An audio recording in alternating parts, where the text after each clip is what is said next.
Amados hermanos, buenos días. Otra vez tenemos la oportunidad de estar conectados, de estar unidos a través de este medio. Vamos a iniciar el servicio del día de hoy, pero antes de comenzar, quisiera repetir una noticia extraordinaria que di el domingo pasado. El próximo domingo, 21 de junio, regresamos aquí a la iglesia a tener servicio presencial a las 10:30 de la mañana. Como hacíamos habitualmente, regresamos. Espero, y es mi oración, poder verlos a todos ustedes juntos el domingo próximo para celebrar en persona el Día del Señor. Pero quiero recordarles algo. Todo el mundo debe venir a la iglesia portando una mascarilla, o tapaboca, o como quiera llamarlo. Es obligatorio el uso de mascarilla en la iglesia durante el servicio de adoración. Si usted se olvida de traerla o no tiene, la iglesia le va a proveer una, pero todos debemos estar con la mascarilla puesta mientras dure el servicio. Sin más, vamos a dar inicio al servicio del día de hoy y vamos a hacerlo con la lectura de la palabra de Dios. El hermano Alex Barrero va a compartir con nosotros la lectura. Salmo 8. Oh Señor, Señor nuestro, cuán glorioso es tu nombre en toda la tierra, que has desplegado tu gloria sobre los cielos. Por boca de los infantes y de los niños de pecho has establecido tu fortaleza, por causa de tus adversarios, para hacer cesar al enemigo y al vengativo. Cuando veo tus cielos, obra de tus dedos, la luna y las estrellas que tú has establecido, digo, ¿qué es el hombre para que de él te acuerdes? Y el hijo del hombre para que lo cuides. Sin embargo, lo has hecho un poco menor que los ángeles y lo coronas de gloria y majestad. Tú le haces señorear sobre las obras de tus manos. Todo lo has puesto bajo sus pies, ovejas y bueyes, todos ellos, y también las bestias del campo, las aves de los cielos y los peces del mar, cuanto atraviesa la senda de los mares. Oh Señor, Señor nuestro, cuán glorioso es tu nombre en toda la tierra. Vamos a orar. Gracias, Padre, te damos en esta mañana por la abundancia de tu misericordia, por la verdad de tu salvación. Te alabamos y te exaltamos, Señor. Nos gozamos y nos alegramos en ti. Tú eres nuestra roca y fortaleza. Tú eres nuestra esperanza y nuestra seguridad. Tú eres nuestro refugio en todo tiempo. Te damos gracias, Señor, por esta gran salvación a la cual tú nos has llamado, con un llamamiento eficaz, poderoso e irrefutable, cual nos asegura que un día estaremos en tu presencia por toda la eternidad. Gracias por habernos escogido y atraernos hacia ti para que habitemos contigo. Padre, también reconocemos que somos pecadores y que te hemos fallado. Por eso nos acercamos hoy confiadamente al trono de la gracia, para alcanzar misericordia y hallar gracia para el oportuno socorro que solo viene de ti. Concédenos morir diariamente al pecado, para que podamos vivir siempre con nuestro Señor, en la alegría de su resurrección y por medio de Él, nuestro Salvador que vive y reina contigo y por tu Santo Espíritu, un solo Dios, ahora y por siempre. Amén.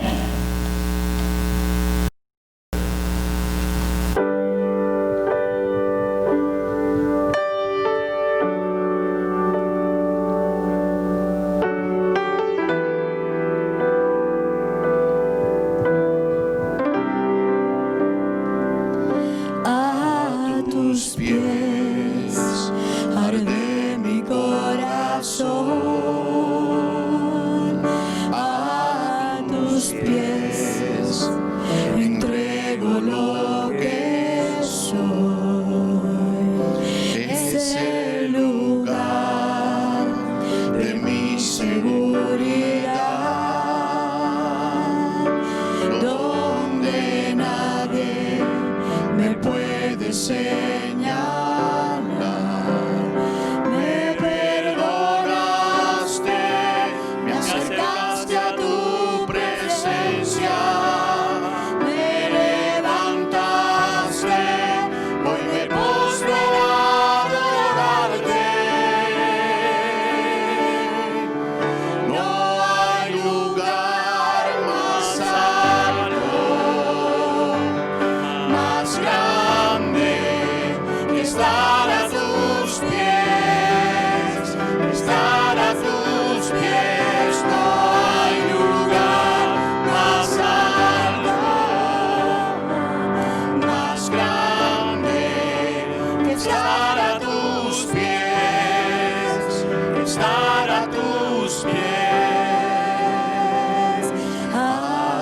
tus pies, arde mi corazón,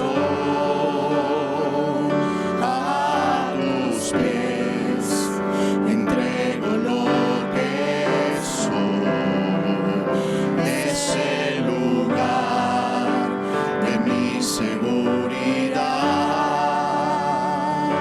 donde nadie me puede señalar. Me perdonaste, me acercaste a tu presencia, me levantaste, hoy me postro a adorarte. No hay lugar más alto, más grande que estar a tus pies, estar a tus pies. No hay lugar más alto, más grande que estar a tus pies, estar a tus pies. Y aquí permaneceré, postrado a tus pies.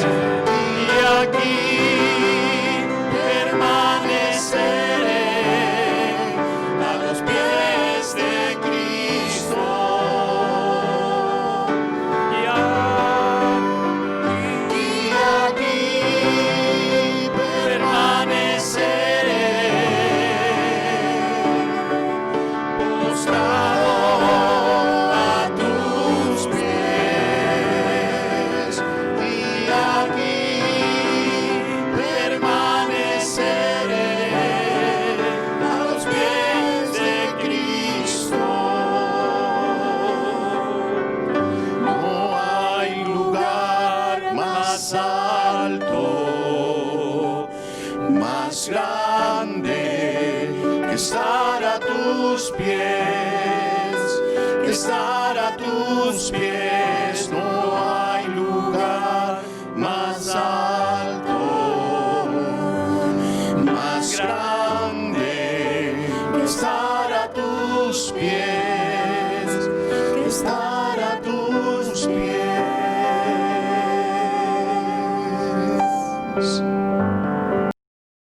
Mis hermanos, hemos llegado al momento de la predicación de la palabra de Dios, pero antes de comenzar les voy a pedir a ustedes que se unan a mí y que todos juntos oremos y pongamos este tiempo en manos de nuestro Dios. Oremos.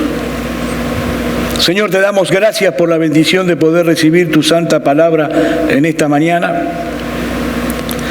Señor, te pedimos que tu palabra nos infunda confianza y dependencia de ti. Abre nuestras mentes, Señor, prepara nuestros corazones para recibir tu palabra con gozo y con reverencia. Anímanos a la fidelidad de practicar tu voluntad en nuestra vida. Señor, que tu mensaje sea traducido en acciones durante toda la semana para tu gloria y para tu honra. Que tu Espíritu ilumine nuestra mente en el conocimiento de tu obra a través de nuestro Señor Jesucristo. Padre, suple todas las debilidades que pueda llegar a ver en el predicador, para que entonces al final de este servicio toda la gloria y toda la honra sean para ti, porque a ti pertenece. Oramos en el nombre y en la autoridad de nuestro Señor Jesucristo. Amén. Mis hermanos, como el próximo domingo vamos a reiniciar nuestros servicios presenciales, también vamos a reiniciar la exposición del Evangelio de Marcos que iniciamos en enero del 2019. Todavía quedan 6 sermones para finalizar el Evangelio de Marcos y vamos a retomarlo. Entonces, he decidido en el día de hoy, para prepararnos para el próximo domingo, cuando volvamos con Marcos, predicar el último mensaje que predicamos aquí en la iglesia el día 5 de marzo, cuando se inició la cuarentena. ¿Para qué? Para refrescar la memoria de ustedes y sepan en qué lugar hemos quedado. Entonces vamos a Marcos capítulo 15, versículo 1 al 15. Dice así: muy de mañana los principales sacerdotes prepararon enseguida una reunión con los ancianos, los escribas y todo el concilio, y atando a Jesús le llevaron y le entregaron a Pilato.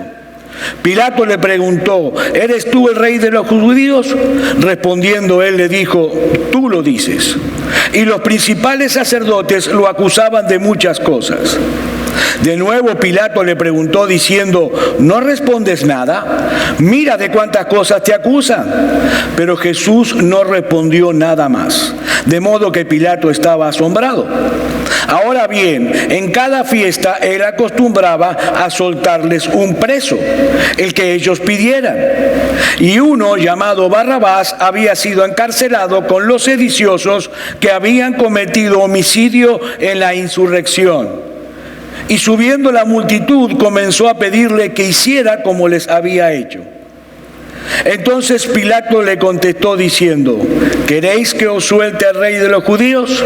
Porque sabía que los principales sacerdotes le habían entregado por envidia. Pero los principales sacerdotes incitaron a la multitud para que le pidiera que en vez de Jesús le soltara a Barrabás. Y Pilato, tomando de nuevo la palabra, les decía: ¿qué haré entonces con el que llamáis el rey de los judíos? Ellos le respondieron a gritos: crucifícale. Y Pilato les decía: ¿por qué? ¿Qué mal ha hecho? Y ellos gritaban aún más: crucifícale. Pilato, queriendo complacer a la multitud, le soltó a Barrabás, y después de hacer azotar a Jesús, le entregó para que fuera crucificado. Es palabra de Dios. Mis hermanos, vamos a hacer un poco de resumen, de recuento de lo que hemos visto en los últimos sermones del Evangelio de Marcos. Recordarán que el jueves por la noche el Señor Jesús se reunió con sus discípulos en el aposento alto. Participaron de la última cena. El Señor Jesús establece allí la nueva Pascua a través de la cena del Señor. Judas comete su traición, luego todos se retiran al huerto de Getsemaní, donde Judas llega con una turba. El Señor es arrestado y debe enfrentar dos juicios, uno religioso y uno civil. Vimos que en el juicio religioso llevado a cabo en la casa de Caifás, en esa farsa de juicio, con el testimonio de dos testigos falsos, el Señor Jesús es acusado de muerte por blasfemia. Hasta ahí habíamos llegado. Entonces llegamos al momento en el juicio civil delante de Poncio Pilato. Ahora, el veredicto de culpabilidad que el Sanedrín había hecho sobre Jesús no era válido.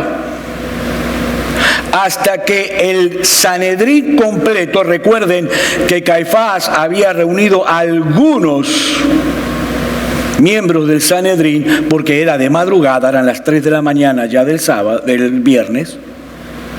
Entonces no estaba el Sanedrín completo, y la jurisprudencia judía decía que ningún juicio que llevara a la condena a muerte del acusado podría celebrarse durante la noche. Entonces debía ser ratificado al día siguiente inmediatamente por todo el Sanedrín. Por eso el versículo 1 de nuestro texto que yo acabo de leer dice que Jesús tuvo que comparecer una vez más ante el Sanedrín. Dice el versículo 1: muy de mañana los principales sacerdotes prepararon enseguida una reunión con los ancianos, los escribas y todo el concilio, y atando a Jesús le llevaron y le entregaron a Pilato. Muy de mañana, dice el texto, aproximadamente a las 6 de la mañana. Y mis hermanos, esto es increíble lo que sucede aquí. A estos hombres no les importaba en absoluto mentir y condenar así a un inocente, siempre y cuando todo eso se apegara lo más posible a la letra de la ley. Y ese es el problema que tiene el legalismo, ¿no? Los legalistas dan prioridad a las cosas de menor importancia y dejan de lado lo verdaderamente importante. Es decir, Para estos hombres, llenar los requisitos legales era sumamente importante. Ahora, mentir y acusar a un inocente no lo era tanto. Así que se reunieron muy temprano, el viernes por la mañana, para ratificar el veredicto de muerte y llevar así a Jesús delante de Poncio Pilato con la esperanza de que Pilato rápidamente dictara la pena de muerte. ¿Por qué? Porque ellos necesitaban matar a Jesús antes del anochecer. Recuerden, los judíos contaban los días de anochecer, de caída del sol a caída del sol, no como nosotros que lo hacemos de 12 de la noche a 12 de la noche. Ellos lo hacían de caída del sol a caída del sol. Y en pocas horas más, con la caída del sol, comenzaría el Sabbat. Y Jesús debía ser condenado y ejecutado antes del Sabbat. Pero aquí está la parte irónica de esta historia. Estos hombres hicieron todo eso, pero sin darse cuenta, sin quererlos, ellos estaban confirmando la identidad de Jesús como el Mesías prometido en el Antiguo Testamento, porque ellos estaban cumpliendo al pie de la letra, detalle por detalle, lo que Jesús ya había profetizado en varias ocasiones durante su ministerio terrenal. Vayamos a Marcos capítulo 10, versículo 33. He aquí subimos a Jerusalén, y el Hijo del Hombre será entregado a los principales sacerdotes y a los escribas, y le condenarán a muerte y le entregarán a los gentiles. ¿Qué significa esto, mis hermanos? Que la cruz de Cristo no fue el plan B, al cual Dios tuvo que recurrir al ver que los judíos rechazaban a su Mesías. No, mis hermanos, la cruz siempre fue el plan A. El único plan posible para perdonar y redimir a pecadores culpables sin pasar por alto la justicia de Dios. ¿Ustedes recuerdan el sermón de Pedro en Pentecostés? El primer sermón predicado en la historia de la iglesia, dice Hechos capítulo 2, versículos 22 y 23. Varones israelitas, escuchad estas palabras. Jesús el Nazareno, varón confirmado por Dios entre vosotros, con milagros, prodigios y señales que Dios hizo en medio vuestro a través de él, tal como vosotros sabéis, a este... Y presten atención, entregado por el plan determinado y el previo conocimiento de Dios, clavasteis en una cruz por manos de impíos y le matasteis. Pedro le está diciendo aquí a todos los judíos allí presentes, ustedes lo hicieron.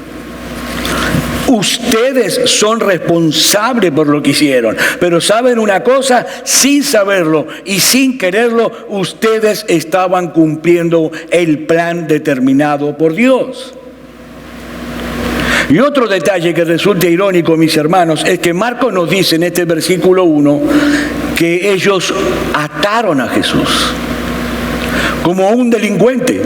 Dice el versículo 1, y atando a Jesús le llevaron y le entregaron a Pilato. Mis hermanos, aquel que en ningún momento renunció al control de su soberanía, se dejó atar por los hombres. ¿Saben para qué? Para que nosotros podamos ser liberados del pecado. El Todopoderoso se hizo débil en su encarnación, se dejó llevar a juicio por sus criaturas. ¿Saben por qué? Porque era necesario, mis hermanos, que Jesús fuera condenado en el tribunal de los hombres para que nosotros podamos ser absueltos en el tribunal de Dios. Y el poder humano, del cual dependía la resolución final del caso de Jesús, estaba en manos del Imperio Romano. El Imperio Romano dominaba a Israel. Más exactamente, estaba en manos del procurador romano de Judea, Poncio Pilato. Un documento de la época define a Pilato de la siguiente manera: un hombre inflexible, falto de misericordia y obstinado, muy supersticioso, que aborrecía profundamente a los judíos. Pero ¿saben una cosa? Quiso la providencia de Dios que Jesús fuera juzgado en el tribunal de ese hombre. Ahora, lo único que le importaba a Pilato durante su mandato era de que no sucediera ningún tipo de rebelión contra el imperio. Él se preocupaba por el imperio, que no haya nada que afectara directamente al imperio. Las cuestiones religiosas de los judíos no le importaban en absoluto. De ahí el conflicto que se genera entre Pilato y los miembros del Sanedrín cuando llevaron a Jesús muy de mañana, a las 6 de la mañana, el viernes, para que enfrente de él. Vamos por un momento al Evangelio de Juan, porque esta conversación entre los miembros del Sanedrín y Poncio Pilato está muy resumida en el Evangelio de Marcos, pero en el Evangelio de Juan está mucho más ampliada. Dice Juan, capítulo 18, versículos 28 y 30, entonces llevaron a Jesús de casa de Caifás al pretorio. Era muy de mañana, otra vez, era casi madrugada, el amanecer. Y ellos no entraron al pretorio para no contaminarse y poder comer la Pascua. Otra cosa quisquillosa de los fariseos. Ellos no entraron al pretorio porque ellos no podían contaminarse estando con los gentiles antes de comer la Pascua. Pilato entonces salió fuera hacia ellos y dijo, ¿qué acusación traéis contra este hombre? Ellos respondieron y le dijeron, si este hombre no fuera malhechor, no te lo hubiéramos entregado. Es decir, los miembros del Sanedrín se molestaron y le dijeron, un momento Pilato, mira, si este no fuera realmente un malhechor peligroso, un malhechor que debe ser condenado, nosotros no te lo hubiéramos traído, no te hubieras molestado por cualquier cosa. Ahora, dejemos por un momento el Evangelio de Juan allí y vayamos al Evangelio de Lucas. ¿Para qué? Para poder ver cuál es la acusación que estos miembros del Sanedrín le hacen a Jesús delante de Pilato. Dice Lucas capítulo 23, versículo 2. Y hermanos, por favor, noten la diabólica astucia de estos hombres. Y comenzaron a acusarle diciendo, hemos hallado que éste pervierte a nuestra nación, prohibiendo pagar impuesto al César y diciendo que él mismo es Cristo, un rey. Mis hermanos, un momento, paremos un momento ahí. ¿Ustedes recuerdan cuál fue la acusación por la cual fue condenado Jesús en la casa de Caifás? Blasfemia. ¿Y dónde aparece la palabra blasfemia aquí? ¿Dónde aparecen? Ellos acusaron a Jesús de ser un revolucionario, un sedicioso, alguien que quería pervertir a la nación, alguien que quería prohibir el pago de impuestos al César, temas que a Pilatos le importaban sobremanera porque atacaban directamente al imperio romano. Ellos no hablaron de temas religiosos. Mis hermanos, estos hombres no tuvieron ningún problema en mentir en el tribunal de Pilato para lograr la condena de Jesús. Ya no hablaron más de blasfemia. Los miembros del Sanedrín acusaron a Jesús de tener pretensiones de rey, y eso sí que encendió las alarmas de Pilato, porque todo el que tiene pretensiones de ser rey va a hacer una revolución para tomar el control. Por eso la pregunta de Pilato en el versículo 2, ¿eres tú el rey de los judíos? En el Evangelio de Juan tenemos una versión más ampliada de esta conversación. Dice Juan capítulo 18, versículo 33 al 38, entonces Pilato volvió a entrar al pretorio y llamó a Jesús y le dijo, ¿eres tú el rey de los judíos? Jesús respondió, ¿esto lo dices por tu cuenta o porque otros te lo han dicho acerca de mí? Pilato respondió, ¿acaso soy yo judío? Tu nación y los principales sacerdotes te entregaron a mí. ¿Qué has hecho? Jesús respondió, mi reino no es de este mundo. Si mi reino fuera de este mundo, entonces los servidores pelearían para que yo no fuera entregado a los judíos. Mas ahora mi reino no es de aquí. Pilato entonces le dijo: ¿así que tú eres rey? Jesús respondió: tú dices que soy rey. Para esto yo he nacido y para esto he venido al mundo, para dar testimonio de la verdad. Todo el que es de la verdad escucha mi voz. Pilato le preguntó: ¿qué es la verdad? Mis hermanos, Jesús le está diciendo a Pilato aquí: Pilato, mi querido Pilato, si lo que tú dices que ser un rey es tener un reino, entonces sí, yo soy un rey, porque tengo un reino. Pero Pilato, mi reino no es de este mundo. Mi reino no es terrenal. Si yo tuviera interés de implantar un reino terrenal, me hubiera dedicado a reclutar soldados para formar un ejército que me respondiera, que me defendiera. Pero es evidente que yo no he hecho eso. Pilato, pero lo más importante de todo es que en mi reino, mi poder y mi autoridad es ejercida sobre los corazones de aquellos que escuchan, aman y obedecen la verdad. Pilato, mi reino es un reino muy distinto a lo que tú tienes en mente. Es un reino donde la verdad gobierna en el corazón de los hombres. Y a esta altura, si algo había quedado bien claro para Pilato, era que Jesús no era peligroso para nada, para el reino, para el imperio de Roma, y que debía ser absuelto inmediatamente. Así que sale al patio donde estaban los judíos que no querían entrar al pretorio, y en la segunda parte del versículo 38 de Juan 18 les dice: yo no encuentro ningún delito en él. Y esta frase es muy importante, mis hermanos, porque recordemos algo: en ese tribunal no hay fiscales, no hay defensores, no hay juez. Todo dependía exclusivamente de lo que dispusiera Pilato, y él está declarando claramente aquí la inocencia de Jesús. Y ahora debemos volver a nuestro texto, en Marcos capítulo 15, y leer los versículos 3 al 5. Y los principales sacerdotes le acusaban de muchas cosas. De nuevo Pilato le preguntó, diciendo: ¿no respondes nada? Mira de cuántas cosas te acusan. Pero Jesús no respondió nada más. Mis hermanos, no abrió más la boca, de modo que Pilato estaba asombrado. Ahora, déjame hacerte una pregunta, mi hermano, mi hermana. ¿Tú sabes por qué Jesús no se defendió de ninguna de todas las acusaciones que hicieron contra él? Él podría haberse defendido como cualquier otro reo y exponer sus motivos. ¿Sabes por qué no se defendió ni abrió la boca? Porque él, a pesar de ser absolutamente inocente, en la cruz del Calvario, él iba a representar a muchas personas que no lo eran.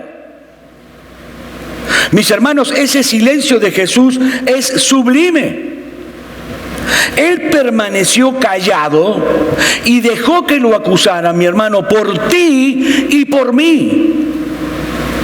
Porque Él iba a representarnos en la cruz del Calvario. Y aquí se cumple la profecía de Isaías capítulo 53, versículo 7. Fue oprimido y afligido, pero no abrió su boca. Como cordero que es llevado al matadero, y como oveja que ante sus trasquiladores permanece muda, no abrió Él su boca. Mi hermano, Jesús guardó silencio por ti y por mí. Ahora, a estas alturas del juicio, Pilato está buscando la manera de evitar la condena de Jesús, porque él lo cree ciertamente inocente, pero le resulta muy difícil lidiar con la maldad de los miembros del Sanedrín, que insistían en el hecho de que él alborotaba al pueblo y que era un sedicioso. Dice Lucas capítulo 23, versículo 5, pero ellos insistían diciendo: él alborota al pueblo, enseñando por toda Judea, comenzando desde Galilea hasta aquí. Y mis hermanos, cuando Pilatos escuchó la palabra Galilea, se le iluminó el rostro. Se le iluminó el rostro. ¿Por qué? Porque había encontrado la solución a ese problema que tenía frente a sí. ¿Por qué? Porque él era el procurador de Judea y Samaria, pero el procurador de Galilea era Herodes. Y como el delito supuestamente comenzó en Galilea, debía ser juzgado por Herodes. Y encima Herodes justamente estaba en Jerusalén en esos días por la fiesta de la Pascua. Así que decide enviar a Jesús delante de Herodes.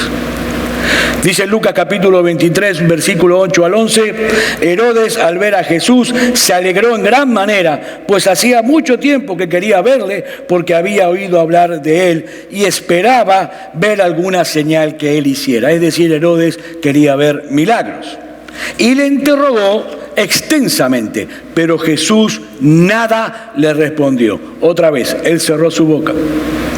Los principales sacerdotes y los escribas también estaban allí, acusándole con vehemencia. Entonces Herodes, con sus soldados, después de tratarle con desprecio y burlarse de él, le vistió con un espléndido manto y lo envió de nuevo a Poncio Pilato. Entonces Jesús regresa al pretorio, delante de Pilato.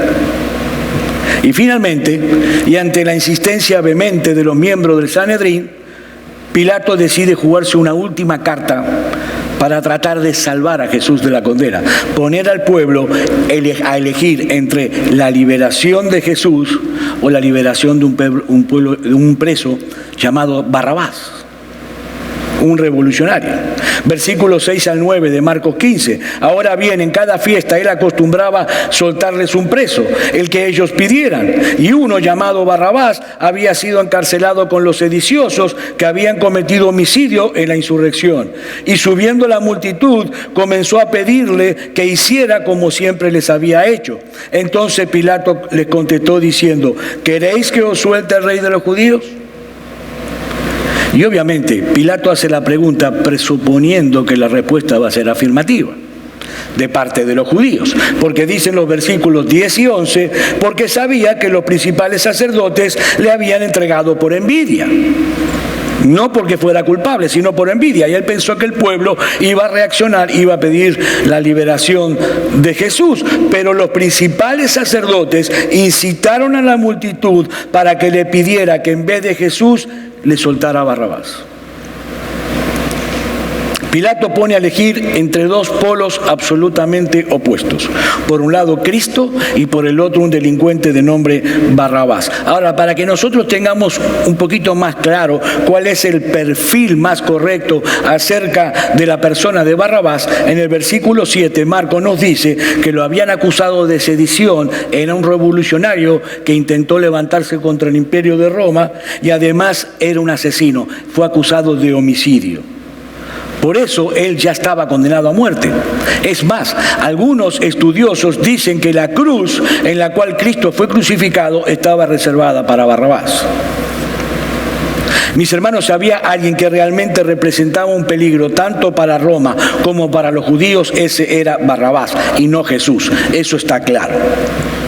De manera que la elección que Pilato puso delante de la multitud no podía ser más polarizada. El inocente y sublime Hijo de Dios por un lado y la lacra de la sociedad por el otro. Uno que vino a dar vida, otro que vino a quitarla. Uno que quería iniciar por la fuerza una revolución y otro que quería implantar una revolución espiritual que comienza cambiando al hombre desde adentro hacia afuera por medio del amor y de la verdad.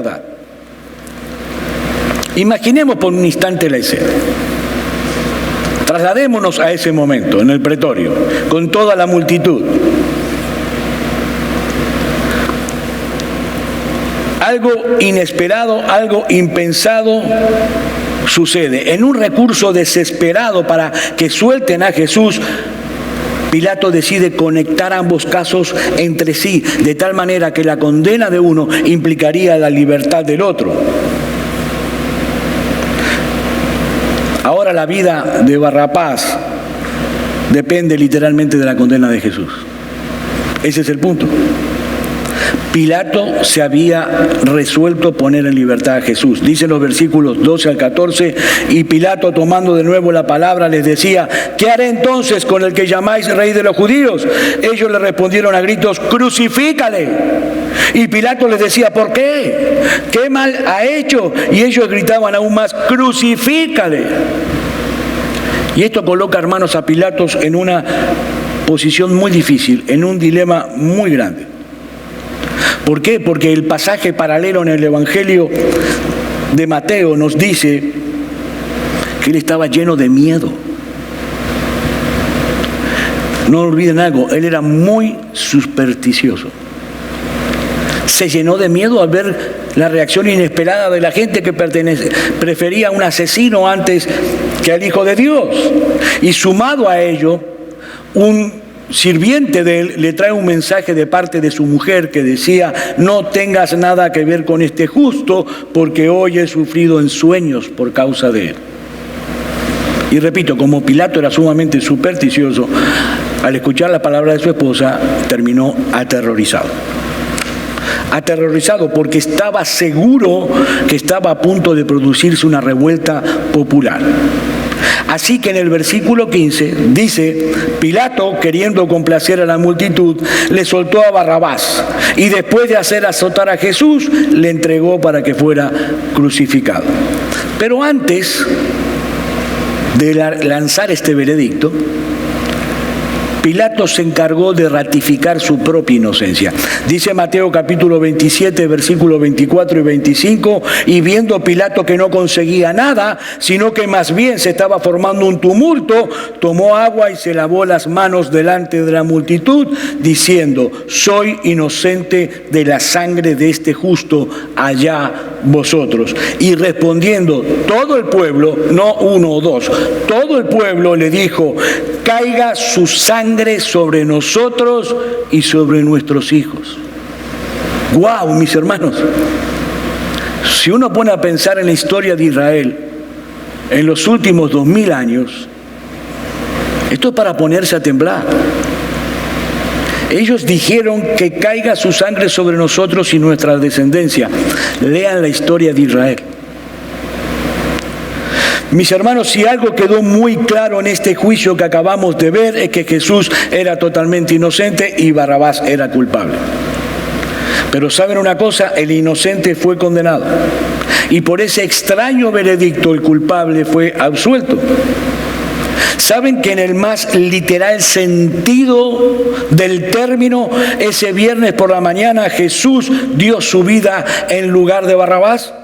Y ojo, yo no estoy diciendo aquí que Barrabás fue salvo, no, para nada, en absoluto. De hecho, si Barrabás no se arrepintió y confió únicamente en Jesús para el perdón de sus pecados, se condenó. Lo que yo estoy diciendo, mis hermanos, y presten atención, es que Dios orquestó todas las cosas de tal manera que la condena de Jesús implicara la absolución de Barrabás. ¿Para qué? Para dejarnos a nosotros hoy en esta historia una perfecta ilustración del Evangelio. El justo muere por los injustos. Y Dios escoge, al parecer, al peor de los pecadores, Barrabás. Pero no para con eso excusar a los demás, sino para incluirnos a todos. Mis hermanos, ese es precisamente uno de los aspectos más ofensivos del Evangelio, que en la cruz todos quedamos al mismo nivel.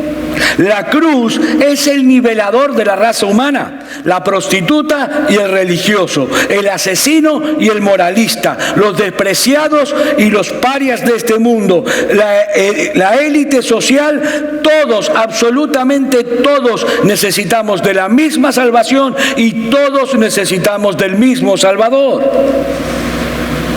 Hermanos, la cruz nos nivela a todos. Déjeme hacerle una pregunta. ¿Quién es peor en esta historia? ¿Barrabás o los miembros del Sanedrín? Mi hermano, ¿alguna vez te has preguntado tú por qué los líderes religiosos sentían tanto odio hacia Jesús? ¿Tanto odio? Bueno, la respuesta es muy sencilla. Por exponer la realidad que detrás de esa fachada religiosa de los escribas y fariseos había un corazón totalmente dañado por el pecado. Y yo te pregunto una vez más, ¿qué es peor? ¿Ser un sedicioso y un homicida como era Barrabás? o ser una persona tan insolente, tan soberbia, tan arrogante que desprecia la dádiva de Dios en Cristo Jesús porque cree que Él no la necesita? Bueno, yo voy a darte la respuesta bíblica para esto. Dice Mateo capítulo 21, versículo 31, ¿cuál de los dos hizo la voluntad del Padre? Ellos dijeron, el primero. Jesús le dijo, en verdad os digo que los recaudadores de impuestos y las rameras entran en el reino de Dios antes que vosotros. Fariseos, legalistas, los recaudadores de impuestos y las rameras entran antes al reino de Dios que vosotros. ¿Saben por qué, mis hermanos? Porque Dios resiste a los soberbios y da gracia a los humildes. Mira, mi amigo, yo no sé en qué lugar crees tú que estás en la escala de la maldad. Pero la Biblia dice en Romanos capítulo 3, versículos 10 y 12, como está escrito, no hay justo ni aún uno.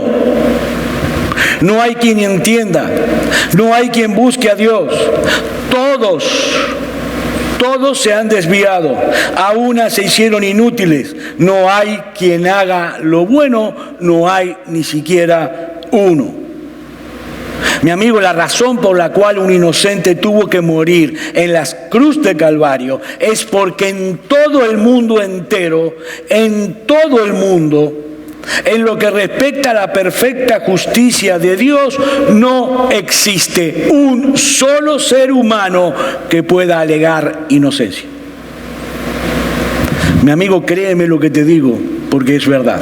En el tribunal de Dios, nadie en su propio derecho va a poder obtener un veredicto de no culpabilidad, un veredicto de inocencia. Dice Romanos capítulo 3, 21 al 24, pero ahora, aparte de la ley, la justicia de Dios ha sido manifestada, atestiguada por la ley y los profetas. Es decir, la justicia de Dios por medio de la fe en Jesucristo, para todos los que creen, porque no hay distinción, por cuanto todos pecaron y no alcanzan la gloria de Dios, siendo justificados gratuitamente por su gracia, por medio de la redención que es en Cristo Jesús. Lo que Pablo está diciendo aquí es que todos, absolutamente todos, nos hemos quedado cortos en vivir para la gloria de Dios, que es el propósito primario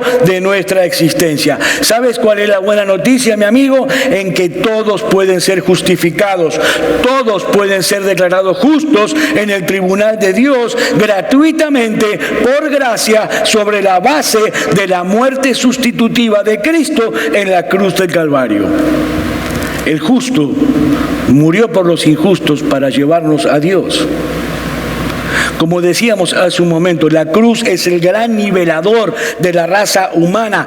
Todos somos culpables, pero todos somos igualmente redimidos. Todos pueden ser igualmente perdonados si vienen a Cristo en arrepentimiento y fe. Mi amigo, confía, descansa enteramente en ese justo que murió por los injustos, y la Biblia dice, te asegura que hoy mismo tú recibirás el perdón de todos tus pecados. Tú recibirás hoy gratuitamente, por gracia, el don de la vida eterna. Pero no quisiera finalizar este mensaje sin traer unas palabras de aplicación para todos aquellos que están viendo este video y que ya han puesto su confianza en Cristo Jesús. Mi hermano, mi hermana, déjame darte un consejo. Prepara tu corazón meditando en este pasaje del Evangelio de Marcos que hoy acabamos de estudiar. Medita en él. Contempla lo que sucedió en este juicio, pero hazlo a los ojos de Barrabás. No de Cristo, ni de Pilato, ni del Sanedrín. Míralo a través de los ojos de Barrabás y mírate a ti mismo en ese espejo. Porque sabes una cosa, todos nosotros éramos Barrabás. Finalizo con lo que dice un comentarista hablando acerca de Barrabás. Él fue el único hombre en el mundo que podía decir que Jesucristo tomó su lugar físico. Pero yo puedo decir que Jesucristo tomó mi lugar espiritual, porque era yo quien merecía morir. Era yo quien merecía que la ira de Dios se derramara sobre mí. Era yo el que merecía el castigo eterno del lago de fuego. Pero Él fue entregado por mis ofensas. Él fue entregado a juicio por mis pecados. Cristo fue mi sustituto. Estaba satisfaciendo la deuda de la justicia divina y de la santidad. Por eso digo que el cristianismo se puede expresar en estas tres frases muy sencillas. Yo merecía el infierno. Cristo tomó mi infierno y a mí ahora no me queda más que su cielo. Vamos a orar. Padre, te damos gracias por la bendición de haber recibido tu santa palabra en esta mañana. Señor, enséñanos por medio de tu palabra y de tu Hijo Jesucristo a vivir una vida limpia, fortalecida, para avanzar sin tropiezos hasta en aquel día en que nuestro Señor vuelva. Ilumina nuestras mentes hoy para que sepamos cuál es la esperanza a la cual hemos sido llamados, cuán rica y cuán gloriosa es la herencia que Dios da al pueblo santo en Cristo Jesús. Señor, tú eres fiel a tus promesas y eso anima nuestra confianza en tu palabra santa, verdadera y fiel. Permítenos conservar y propagar tu verdad para tu gloria y para tu honra. Ayúdanos a ser consolados y a consolar a otros con el mensaje de tu amor y de tu misericordia. Que tu palabra sea implantada en nuestros corazones, Señor, y nos ayude a luchar con la tentación, nos fortalezca en el momento de la prueba y nos transforme cada vez más a la imagen de nuestro bendito y glorioso Señor y Salvador Jesucristo. Danos espíritu de sabiduría y revelación, Señor, para poder vivir conforme a la nueva identidad que hoy tenemos en Cristo Jesús. Gracias porque tenemos la libertad y la seguridad de venir delante del trono de la gracia y de poder presentar en Él nuestras peticiones, nuestras oraciones. Lo hacemos en el glorioso y bendito nombre de nuestro Señor Jesucristo, el Verbo hecho carne. Amén.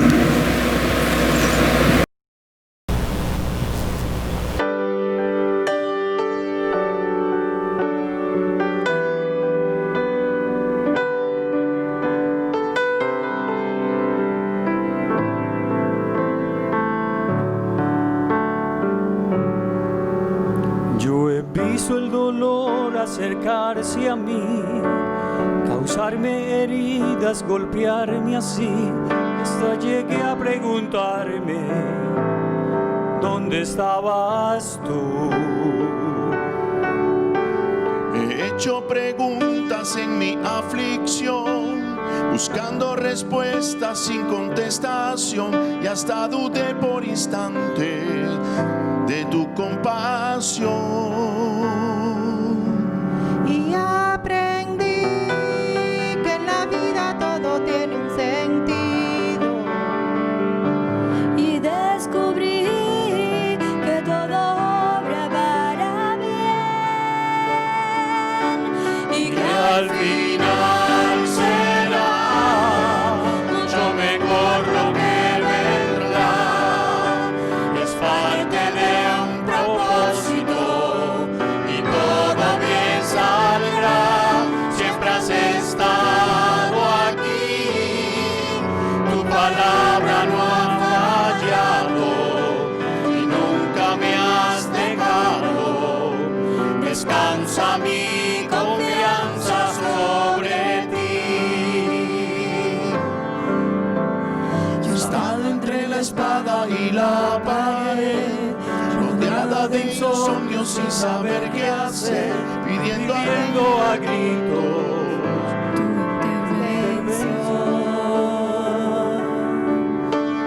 A veces me hablaste de una vez, en otras tu silencio solo escuché. interesante forma de responder y aprendí de lo que pasa bajo el cielo. Conoces tú que todo tiene una razón y que al final será mucho mejor lo que vendrá. Es parte de un propósito y todo bien saldrá. Siempre has estado aquí, tu palabra no ha fallado y nunca me has dejado. Descansa mi confianza sobre ti y nunca me has dejado. Descansa mi confianza sobre ti.